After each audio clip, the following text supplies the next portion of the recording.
Victor 303 film આગામી 3 જાન્યુઆરીના રોજ રિલીઝ થવા જઈ રહી છે. આ ફિલ્મ એક્શન અને રોમાન્સથી ભરપૂર છે, જેમાં અભિનેતા ચેતન ધાનાણી, જગજીતસિંહ વાઢેર તેમજ અભિનેત્રી અંજલિ બારોટ, અલીશા પ્રજાપતિએ મુખ્ય ભૂમિકા ભજવી છે. આ ફિલ્મના લેખક અને દિગ્દર્શક સ્વપ્નિલ મહેતા છે. આ ફિલ્મનું મોટા ભાગનું શૂટિંગ માળિયા મિયાણામાં કરવામાં આવ્યું છે. આ ફિલ્મમાં એક અનાથની પોતાની સાચી ઓળખ સુધી પહોંચવાની વાર્તા છે, તેમજ એક દટાયેલ ભૂતકાળ અને ભવ્ય વારસાની વાર્તા છે, જેમાં ફરજ અને જવાબદારી બંને સમાયેલ છે. આ અંગે વધુ વિગત અબ તક મીડિયાની મુલાકાતે આવેલા ફિલ્મના કલાકારોએ માહિતી પૂરી પાડી હતી. અલગ કહીશ તો એનું જે મેકિંગ છે ને એ બહુ અપગ્રેડેડ છે એવું મને લાગે છે. એટલે જો કદાચ તમે ટ્રેલર જોયું હોય તો એની અંદર તમે જોયું હશે કે આમાં ફાઇટિંગને બહુ એક્શનને અમે બહુ સિરિયસલી લીધું છે. વધારે જેટલું જનરલી ગુજરાતી ફિલ્મો લેતી હોય છે એના કરતાં વધુ એક્શન ડ્રામા છે આમાં. જેમ કે ટીમ બી જે હાયર કરી છે, બોલિવૂડની સાઉથમાં કામ કરતી ટીમ હાયર કરી છે. જનરલી કોઈ બી ગુજરાતી ફિલ્મોમાં આપણે જોયું હોય તો એક્શન એકાદ સિક્વન્સ હોય જે ક્લાઇમેક્સની નજીક ક્યાંક આવે આ તે, અને પણ આપણી આ પિક્ચર ફૂલ એક્શન ડ્રામા બનાવવાનો પ્લાન કર્યો છે. એટલે ઓવરઓલ 3-4-5 સિક્વન્સ કદાચ એવી હશે કે જેનામાં બહુ સારી એક્શન થઈ રહી છે. તો એ બેઝિકલી એ તો અલગ છે જ આનામાં. અને બીજું અલગમાં એમ કહીશ કે લેન્ડસ્કેપ જે હંમેશા જ, કેમ કે આ મેકર્સ રાજકોટના જ મેકર છે, વિશાલ વડાવાલા, સ્વપ્નિલ મહેતા જે આ પિક્ચરનો પ્રોડ્યુસર અને ડિરેક્ટર છે, રાઇટર ડિરેક્ટર છે આપણા સ્વપ્નિલ મહેતા, અને વિશાલ વડાવાલા અને સંજયભાઈ પ્રોડ્યુસર છે. તો એક રાજકોટની ફ્લેવર એમની ફિલ્મોમાં તો હંમેશા આવે જ છે. તો આમાં બી એક અલગ લેંગ્વેજ, જેમ કે માળિયા મિયાણાનું બેકડ્રોપ કોઈ ગુજરાતી ફિલ્મમાં આવે એ જ પહેલાં તો એક બહુ નવી વાત આ પિક્ચરમાં થઈ રહી છે. એમ કે મીઠાના અગરો દેખાય, એના અગરિયાઓની વાત હોય, અગરિયાઓને જે રાખે છે એવા માલિકોની વાત હોય ને, એ બધું એમાં પાછો રિવેન્જ ડ્રામા હોય. તો આ બધું બહુ નવું છે. અને નવું ને બીજું એક કહી શકાય એવું કે સર્કલ, આમાં શું છે, કોઈ બી વસ્તુ ફેશનથી માંડીને કંઈ બી જુઓ તો બહુ સર્ક્યુલર જ હોય છે હંમેશા. એમ તો એવી રીતે આમાં અમે એક પ્રયત્ન કર્યો છે 90s નોસ્ટાલ્જિક ડ્રામા જે હોય એ હમણાં લાવવાનો. એમ કે 20-25-30 વર્ષ પછી આપણને હવે એ જરાક અલગ એ રીતે અલગ લાગશે, કેમ કે હવે ઘણો સમય થઈ ગયો એ રીતે. તો રિવેન્જ ડ્રામા જે પેલા મનમોહન દેસાઈની ફિલ્મોમાં ને આવતા હતા કે જેમાં પરિવાર છૂટો પડી જાય ને પછી અલગથી બધા ઉછરે ને પછી એમને ખબર પડે કે ભાઈ આપણે તો આ હતા ને આપણે કોણ હતા. હું આમાં વિક્ટર 303 જે ફિલ્મ છે એમાં વિક્ટર પ્લે કરી રહ્યો છું. મને એવું હતું કે આ વાર્તા જે હતી સ્વપ્નિલ મહેતા, અમે સમંદર પછી જ્યારે ફરીવાર જ્યારે મળ્યા તો ત્યારે મને આ વાર્તા સ્વપ્નિલે કીધી હતી અને મને ત્યારે ખ્યાલ નહોતો, કારણ કે એની પહેલાં એ કોઈ બીજાને વિચારી રહ્યા હતા. અને એના પછી જ્યારે કન્ફર્મ થયું ત્યારે મને માત્ર એટલું જ કહેવામાં આવ્યું છે કે તું આ રોલ કરી રહ્યો છે. એટલે મને એવું છે કે વિક્ટરે મને ચૂઝ કર્યો છે, મેં વિક્ટરને ચૂઝ નથી કર્યો એવું. એટલે અને ખૂબ મજાની પ્રોસેસ રહી આ. અને એક તો કચ્છ ભુજમાં અમે શૂટ કર્યું છે આખી વાર્તાનો.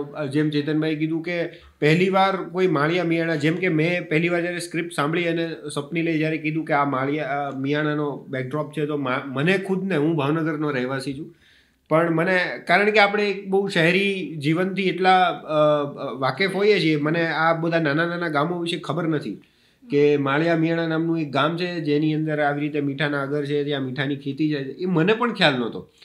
પણ મને જ્યારે આ સ્ક્રિપ્ટ થકી જ્યારે ખબર પડ્યો તો મને એવું છે કે જ્યારે ફિલ્મ બહાર આવશે તો બહુ બધા લોકોને આના વિશે પણ ખ્યાલ પડશે કે માળિયા મિયાણા નામનું એક ગામ છે. એટલે એ એવું છે. અને અત્યાર સુધી જેટલા ગુજરાતી ફિલ્મો તમે જોઈ હશે તો મેં વધારે શહેરી જીવન જોયું છે.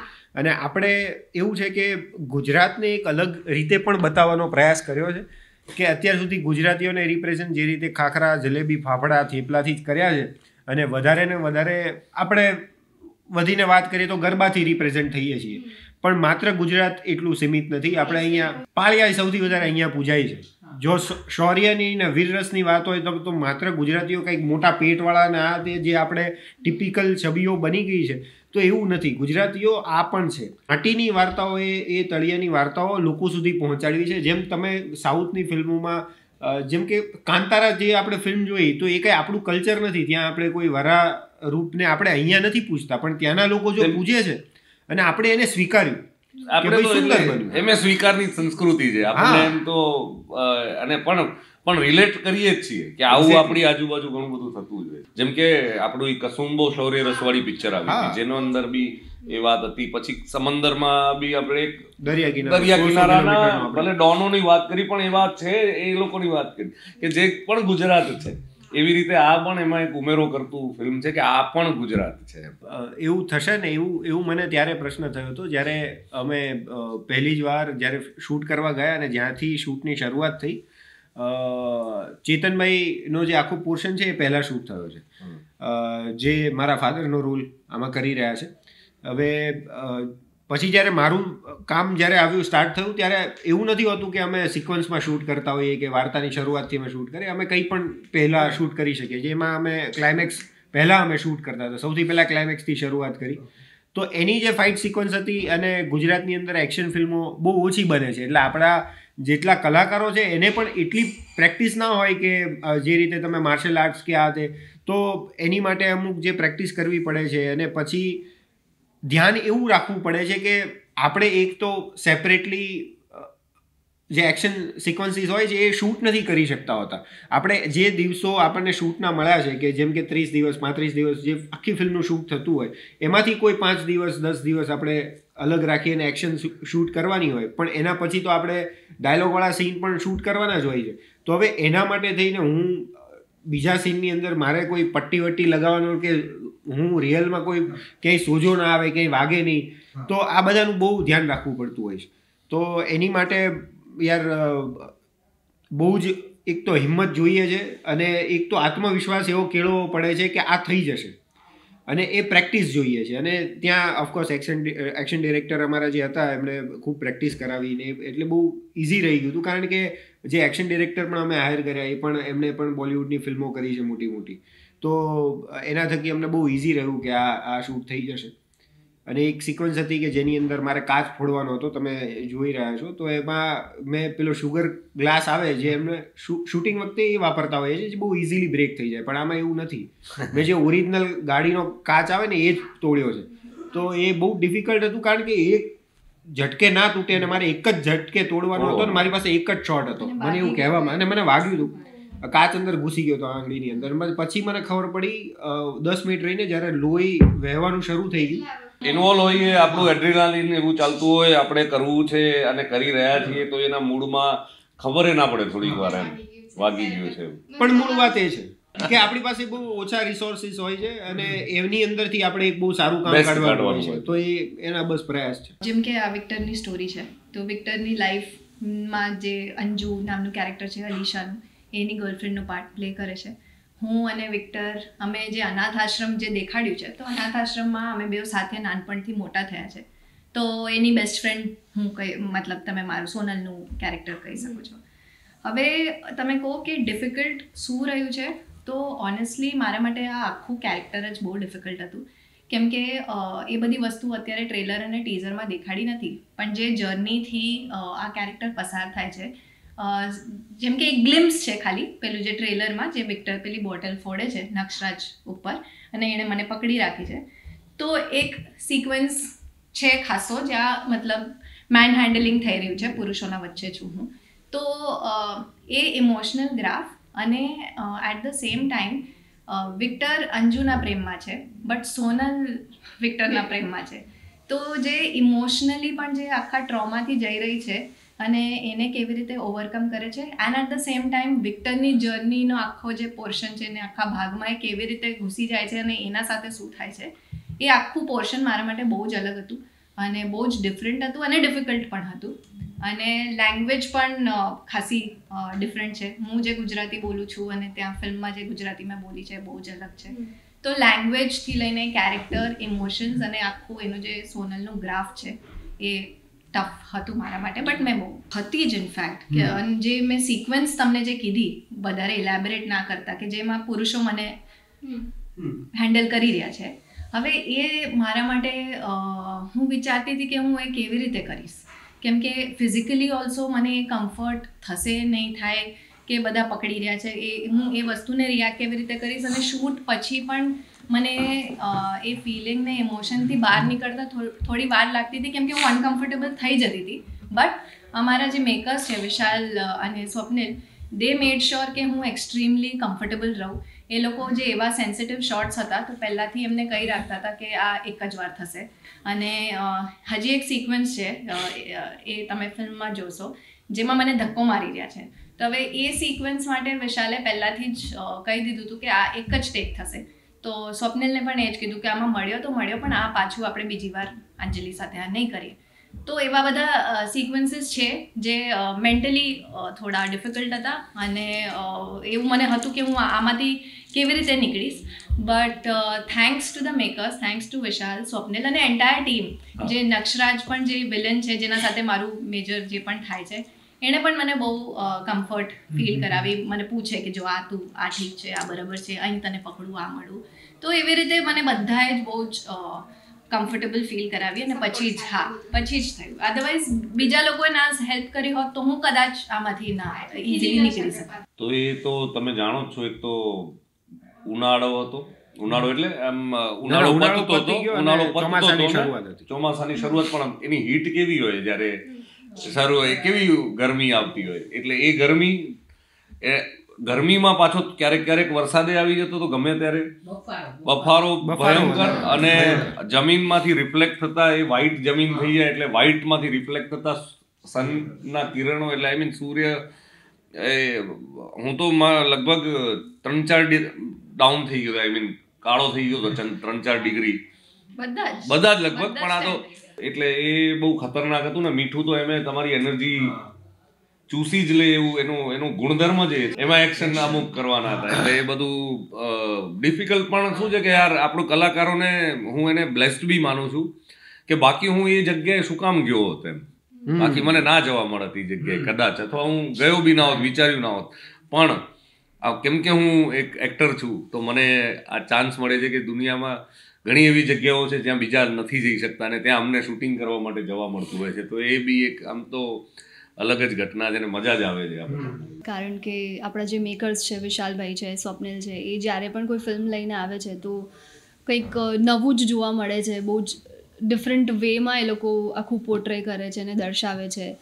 ગુજરાતના અલગ અલગ એરિયાઝની વાર્તા હોય છે, એટલે મને તો ઓલવેઝ એવી ઈચ્છા હતી કે હું એમની સાથે કામ કરું ને એમના વર્લ્ડમાં, એમના યુનિવર્સમાં મને કોઈ કેરેક્ટર કરવાનો મોકો મળે. એટલે વિક્ટર 303થી મને એ ઓપોર્ચ્યુનિટી મળી.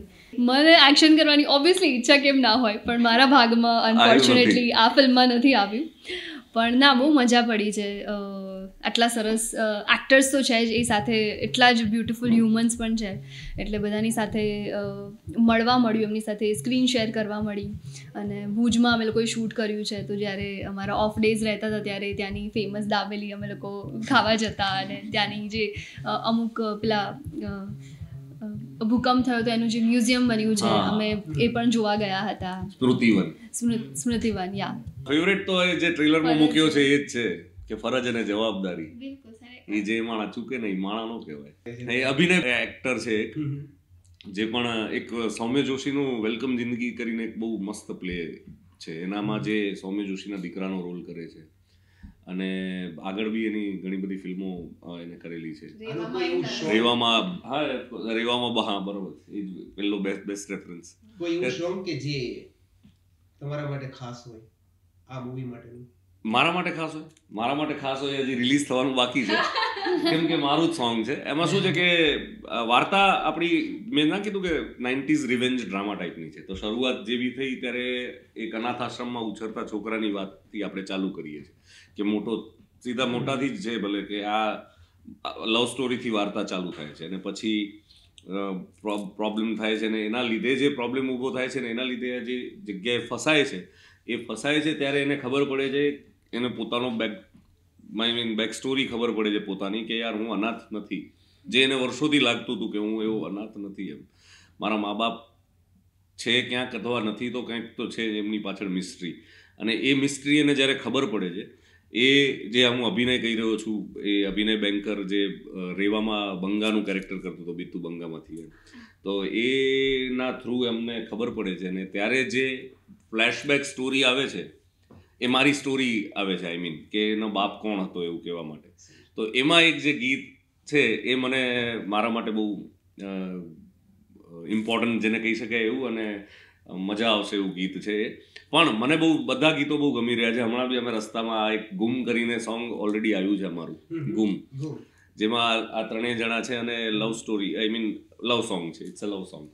તો એ બી એક અલગ ફ્લેવરનું એકદમ સ્લો રોમેન્ટિક લવ સોંગ છે, એટલે એક એ બી બહુ મજેદાર છે. બીજું હમણાં એક પંખા પાસ કરીને ગીત આવ્યું છે અમારું. તો જેમ કે આપણે કેવું છું ને કે બધી પિક્ચરોમાં અલગ અલગ વાત કહેવાનો પ્રયત્ન કરીએ, જેમ કે સાસણની અંદર આપણે જંગલની વાત કરી, રેવાની અંદર નદીની વાત કરી, પણ આમાં બહુ ફૂલ્લી મસાલા એન્ટરટેનમેન્ટ પર ધ્યાન રાખવામાં આવ્યું છે. અલગ અલગ પ્રકારની જે પિક્ચરો કરીએ છીએ તો આમાં એક આઇટમ સોંગ પ્રકારનું ગીત આમ તો, પણ તેમાં પુરુષો નાચતા હોય, અમારા વિલન નાચી રહ્યા છે એનામાં, એવું પંખા ફાસ. તો તમને શબ્દ તો ખબર જ છે, પંખા ફાસ એના માટે આપણે વાપરીએ છીએ, તો એના માટેનું જ એક બનાવ્યું છે ગીત. પણ ઓવરઓલ મ્યુઝિક બહુ મસ્ત થયું છે એવું મને લાગે છે. બધા સાથે એક અપીલ કરી દો દર્શકોને કે આવું સારું મૂવી આવે 3 જાન્યુઆરી એટલે વિક્ટર 303. તો એવું છે કે અમારી ફિલ્મ આવી રહી છે, જે અમે પ્રયત્ન કર્યો છે કે વધારે અપગ્રેડેડ એક્સપિરિયન્સ પબ્લિકને આપીએ. ગુજરાતી ફિલ્મોમાં જે અત્યાર સુધી એમણે નથી જોયું એવું કંઈક જુએ, અને દર વખતે અમારો એવો પ્રયત્ન હોય છે કે કંઈક ને કંઈક તો નવું ને અલગ જુએ. એમાંનો આ એક પ્રયત્ન છે, અને તમે જે અમને વધાવ્યા છે અત્યાર સુધી એના પરથી જ અમારા પ્રોડ્યુસરોએ બી આમાં ખર્ચો, કેમ કે એક્શન તો ખર્ચાવાળી વસ્તુ છે, તો એ ખર્ચો કરવાનો પ્રયત્ન કર્યો છે. હવે જો એ અમારો પ્રોડ્યુસર કમાઈ જશે તો અમે આવા બીજા બી એક્સપેરિમેન્ટ કરી શકીશું. તો તમે પિક્ચર જોવા જજો, અને તમને જે લાગે યોગ્ય એ તમારો આઈ મીન અમારા માટેનો તમારો રિવ્યૂ એ યુટ્યુબ પર કે તમારા બધા સોશિયલ મીડિયા પર આપજો.